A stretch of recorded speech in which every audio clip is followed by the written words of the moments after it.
Declarar voto, senhor presidente. Senhor presidente, colegas, vereador, colega Zanquim, funciona e muito bem. Poderia citar aqui vários exemplos.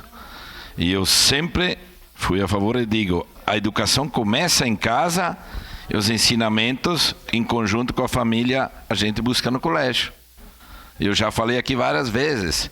Eu, no pouco que eu estudei até a 8ª série, eu caminhei o menos 6 quilômetros. Que chute na mão e lavava próximo onde pegava o ônibus. Mas a família me acompanhava. Desde o início. Desde o início. E eu vejo ainda, infelizmente, na minha caminhada, a minha filha, graças a Deus, se tornou médica, é que os pais, um conselho de um agricultor da 8ª série. O pai precisa muito se preocupar, vereadora Gladys, não só no canudo da formação, o conteúdo que tem dentro daquele canudo na caminhada do estudo do seu filho. Isso é muito importante. Eu teria vários exemplos. Eu moro num lugar centralizado. Sou peregrino, professor, mas uma casa humilde. E muitas vezes já citei aqui o meu guri lá com filhos de pais ricos.